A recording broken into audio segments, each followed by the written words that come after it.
Occasionally someone asks me about the benefits of using nominee shareholders or nominee directors to be a part of their company. So in this video, I wanted to talk about the pros and cons of using nominees in your offshore company.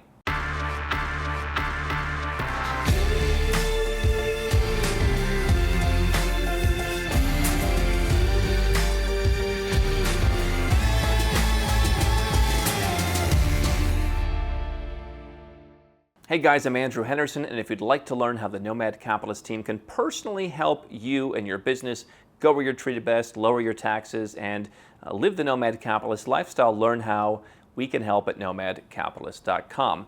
One of the things, when I started Nomad Capitalist that I believed was people were hungry for more information. They were hungry for transparency.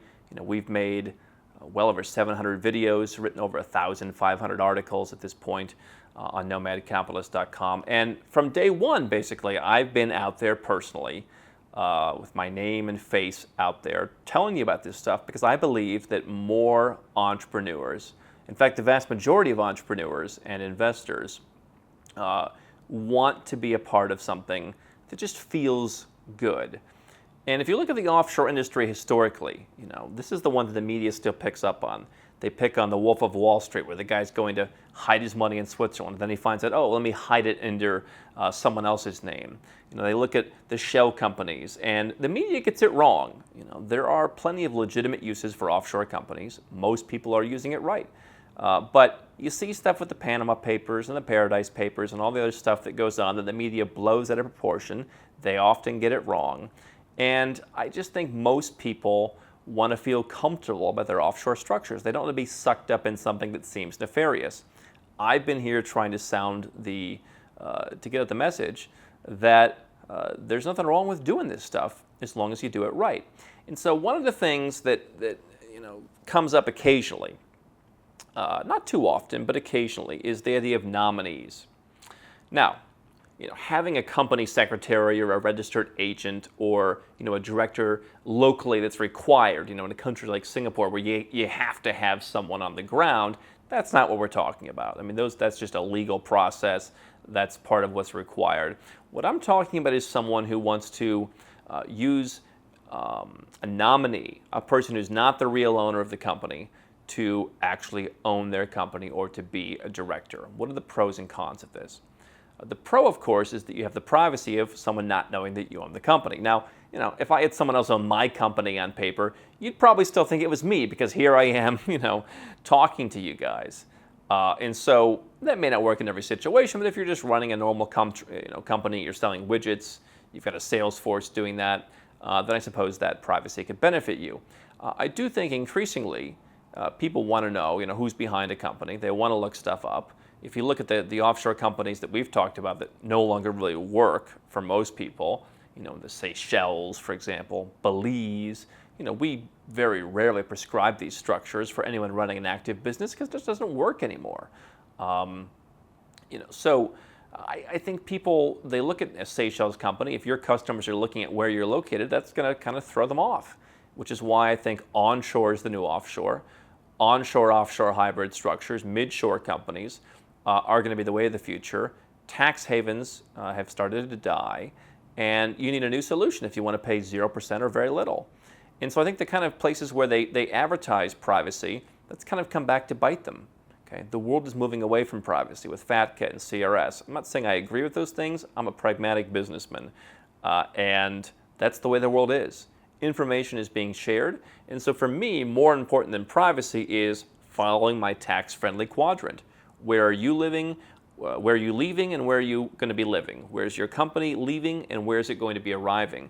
If you follow that quadrant, you're going to have a lot more success, and I think the privacy isn't as important, but privacy certainly is a benefit.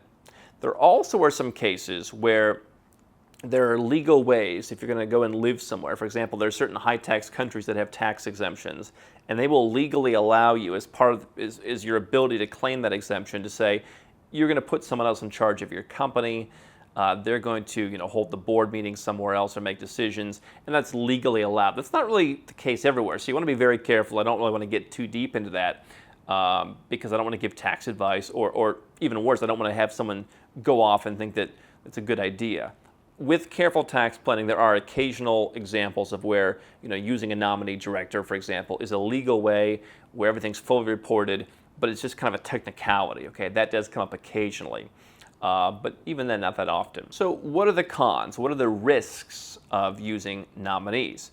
One of the situations that I've helped people get out of on a couple of occasions was they had a nominee that wasn't dishonest, but what was slow, was inefficient, or they just overcharged them for all of the services. And so when you have a nominee, you're somewhat at their whim, right?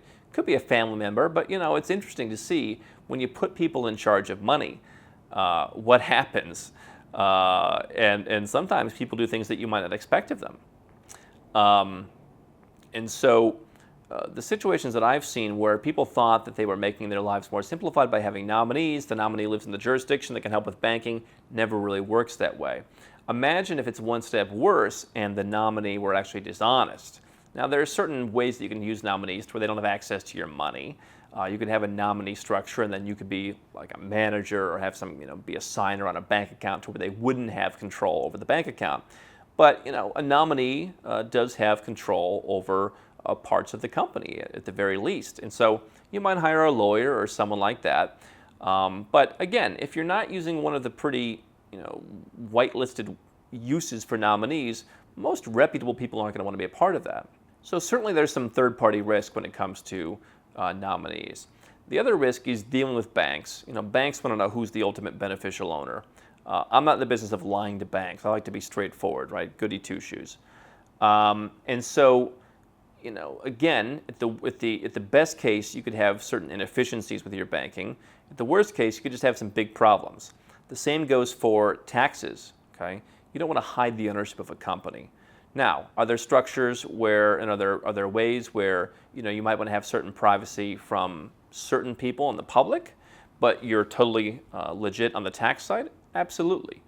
But, I think that the challenge with folks who are into the nameless, faceless man who dominated the offshore industry of years past, they're looking generally, from what I've come across, to hide out from the tax man as well. That's just a bad idea. If we go back to my tax-friendly quadrant, there are legal ways for you to dramatically reduce or eliminate your taxes by following my tax-friendly quadrant. And so at that point, the nominees don't really help you. And so this is one thing that's really being cracked down on right now in the world, is going out and finding people who are, using sham tax residences and sham shareholders to get around paying tax while they live in a high-tax country. That's on the radar. And so, you can't live in Canada or Belgium or Australia 365 days a year and not pay tax on your foreign structures. There's generally very tight restrictions on that. There are some exceptions in some countries, but generally in the developed world, that's how it works. And so nominees are certainly in the crosshairs in that regard. And even if you don't get caught today, sometimes it takes them a while. But you know what? A lot of people who think they're outsmarting the government, we've seen it time and time again in this industry. You see the headlines, they eventually get caught up with. And beyond that, you may just be asked questions setting the structure up or managing the structure. In reputable jurisdictions, people are going to have questions about who are the beneficiaries, what's their source of wealth, how did they get their money.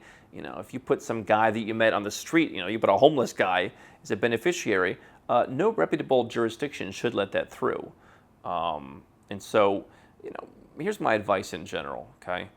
I don't like to work with the corner cutters. For me, if you're a 7 or 8 figure entrepreneur, you'll want to do things right. As my father said, you'll want to play it straight. There are legal ways to pay very little, okay? That may not be quite as convenient for some people's lifestyle. For people like me, it's actually very convenient for my lifestyle to follow the things that are needed to be done. But, there are legal ways to do it. I think that by and large, and there are times, again, this is not a 100% broad stroke statement, but generally speaking, when someone asks about nominees, beyond just the usual nominee, director, corporate secretary kind of thing, it is through a misunderstanding of how tax works and just thinking by putting someone else's name on, but you keep all the profits and you keep all the money and you make all the decisions, that's a legit structure for tax. Or because they know it's not a legit structure and they're trying to get away with something. I'll leave that to other folks in the business. For me, from an operational perspective, from a risk perspective, from a legality perspective, in just most of the hundreds of folks that we've served, it is better to just put things in your name. You're the ultimate beneficial owner. You're the UBO. You're the guy in charge. It's going to be easier. It's going to be less expensive. It's going to be less risky. It's going to be less to manage going forward. To me, those are my thoughts on nominees. How can Nomad Capitalist help you? 4 ways. Number 1, subscribe to our channel and click the notification bell to make sure you get our new video every day. Number 2, get a copy of Nomad Capitalist, the book. You'll learn a lot of my personal experiences over a dozen years of studying this stuff, as well as exactly some of the strategies that you can use to build your Nomad Capitalist plan. Number 3, if you're not sure where to start, but you want to come and learn from my team and I, you want to come and mingle with like-minded people, learn more about our live conference, Nomad Capitalist Live. It's coming up soon. And number 4, if you want some help right now because you've got a burning issue, you need something solved, you want to lower your taxes, get a second passport, or build the Nomad Capitalist lifestyle of your dreams, go to nomadcapitalist.com and click on Become a Client.